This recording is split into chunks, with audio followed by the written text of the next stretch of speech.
But do they really think that we're that easy to mislead?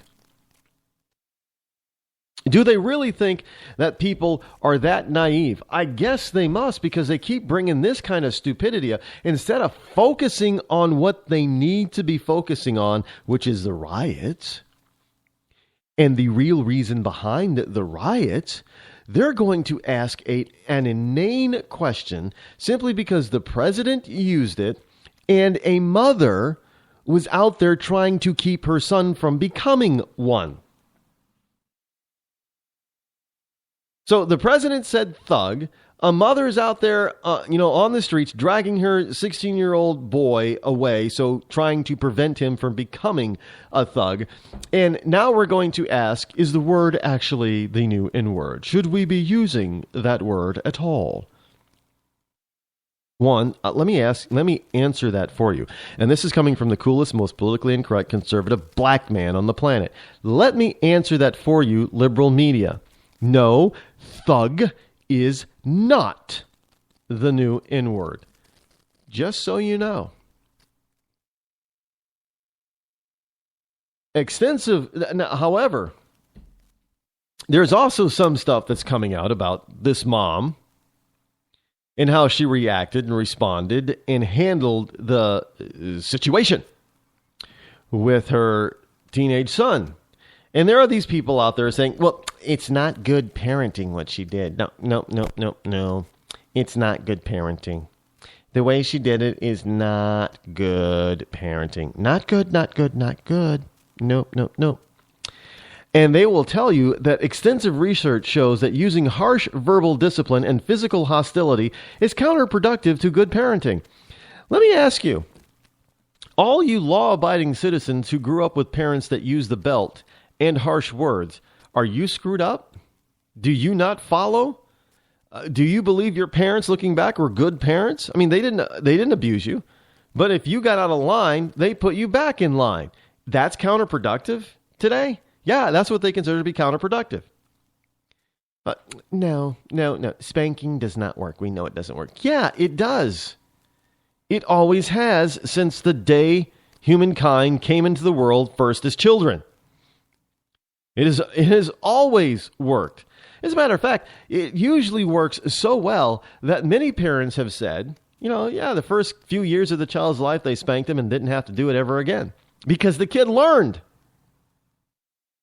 Other than, this, I see these parents going through this timeout crap time and time again. Hey, if you don't stop, you're going to go in timeout, and the kid tests them. The kid pushes the limit, and then the kid has to go in timeout. And so he balls and cries and whines and sits there in timeout. And the parents, it hurts the parents more than it does the kid, because after about 5 minutes, the kid starts to have his imagination takes over, and he starts having fun while sitting there all by himself. This is why timeouts don't work, because kids really don't understand the time length that they're in, and plus they start having a wonderful time by themselves with their imagination. It's not the same as an adult. They do not think and feel the same as an adult. The reason why we've gotten this timeout crap is simply because adults don't want to be locked up in jail, right? Right. So that's kind of like a timeout. Hell, okay, so parents are thinking, if adults don't like to be locked up in jail, which is, the adult equivalent of a timeout, maybe we can do the same thing for our kids and put them in kind of a jail by sitting them in a chair in a corner. Doesn't work. In fact, parents have used the so-called timeout system without the spanking system, without the verbal reprimand system, find out that they continue to have problems with their kids long after people who do use the verbal reprimand and spanking system early on do. Their kids, they end up not being problems after a certain age, where the liberal version, the timeout and trying to be reasoned with your kids, or trying to reason with your kids, they have troubles with their kids all throughout high school. But usually the parent who properly applies verbal discipline and physical discipline, their troubles usually stop right around the time the kid starts to enter grade school, first or second grade. They don't have any, and a lot of people is before then, by the time the kid enters kindergarten. They don't have issues. Because, the Bible's pretty clear on this as well. Hey, train a child upright, and he will not deviate when he's an adult. Spare the rod, spoil the child. And I'm not talking about me, but hey, yeah, that's another thing. You should probably have your young one sitting down listening to this program along with you. Hey, if you spare the rod, then, you could end up with spoiled children. And remember, I'm warning you. So if your kid ends up spoiled and unresponsive to authority, it's not my fault. It's simply because you didn't have them listening to me when you should have. Let's start them early, and then they will learn the truth of what it is to really live as a free American, what that really entails. They'll learn from listening to this program. So look, I'm this is PG stuff. Not even if it goes beyond PG, I'll let you know beforehand. I'll give you time to plug Junior's ears, or what is a girl? Girls aren't juniors. I really don't. I've never even bothered to look it up. Is it? Well, yeah, because girls aren't second. Well, there's Queen Elizabeth II. But other than that, the girls aren't second either, are they? No, that's just a male thing. What do you? If your daughter, well, that doesn't usually happen. That's the other thing that's really kind of it. Usually, juniors and thirds are male. Men seem to like, for whatever reason, like to do that. But I don't think I've ever come across. Well, let's for instance say that the mom's name is Betty Sue. Betty Sue McGentry. Maybe there really is a Betty Sue McGentry out there. I have no idea. Just a name. So the mom's name is Betty Sue Gentry. And she has a daughter. I have never known anybody to name their daughter Betty Sue Gentry right after them. Does that happen? Now that my mind always goes in mysterious directions, I know, and it's very inquisitive, and that's a good thing. You should always be inquisitive. So my question is do women have juniors? Daughters who are juniors to them, the namesakes. And if they do, what do they call them? Somebody's probably out there listening. What the hell does that have to do with liberty and freedom? And if you've known the moniker of the show, we talk about politics and pop culture and anything else that comes to my mind. And that just came to my mind. I'm curious. I'm sure there are probably, now that I've mentioned it, I'm sure there are probably a bunch of other listeners out there who are wondering the same thing. What do you call a girl who's named exactly after her mother, like a son who's named after their father, usually called Junior or a second? So Johnny Joe Gentry Sr. and Johnny Joe Gentry Jr. or Johnny Joe Gentry II. So what do you call the daughter? Inquiring minds want to know. If you know that answer, please let me know via email, or better yet, mention it over in a tweet. With at me, at Rod Eccles. Tweet the answer at Rod Eccles, or Facebook it over on the fan page. Facebook it.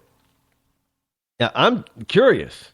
And I know once I get off the air with you tonight, I'm probably not going to look it up because I'll have too many other things to look at. So it would be kind of nice if I could get an answer out there from somebody about this one without having to remember to go look it up myself, because I really don't. Now, inquiring minds want to know. I really want to know now. But anyway, we digress. Now, people, they're asking they're saying that the harsh verbal discipline and the physical discipline is counterproductive to parenting. And, we know that that's not true because we see generations and generations were raised this way, and they turned out perfectly fine and normal. As a matter of fact, we saw a lot less crime. The crime rate was a lot less when parents were, during the right time, for the right reasons, were verbally harsh, and physically harsh in their discipline. But these wimpy, mamby-pamby liberal idiots, they say it increases the risk of delinquency, fighting, misbehavior, belligerence in teens. Really? Now, I grew up in a time when there was very little fighting in school. You didn't have metal detectors to get into school. And most schools, even in the inner city, didn't have a resource officer or a cop roaming the halls. There weren't fights breaking out all the time, and people definitely weren't being stabbed or shot in school in my day. Yet these kids, my age, we were harshly verbally reprimanded, and in our younger days, physically reprimanded when we stepped out of line. And those are the facts. Unfortunately, I know they're trying to rewrite history all over the place, but unfortunately, it is a lot more difficult to do that today, to rewrite history, because it's all over the place. Once it's on the web, it's near impossible. It's impossible to get something off the web, off the internet, because somebody's got it somewhere. Even if it's just a cache or an archive, they save it. You can delete it, but if it's cached or archived, it's still out there. Plain and simple. That makes getting rid of things very difficult. And as soon as one person saves it and passes it, well, you can forget about ever finding all of it. Because eventually, other people will do the same thing. They'll copy it and forward it and all that kind of stuff. And you're not. Look, by the time you get wind of where it first came from and who the first person is that copied it, it's been around the world a few times. But the Science Daily reported that harsh verbal discipline may actually aggravate problematic behavior in teens. Shouting and insulting teens just doesn't work long term. Well, maybe not insulting him. I mean, you don't want to call little Timmy and Tommy, total idiots and numbskulls and retards and things like that. Now, that's probably counterproductive. I will agree on that. But calling them, saying, don't act like a little turd or you're going to get the belt is not counterproductive.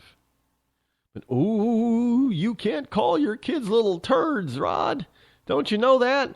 You can't threaten them with physical bodily injury. I'm not talking about injury. You're not even supposed to, when you spank a child's bottom, you're not even supposed to leave a mark. Good spanking doesn't leave a mark. But they'll remember it. Even if it doesn't really physically hurt to a young child, the shock and the horror of being disciplined is enough to get them to turn their act around.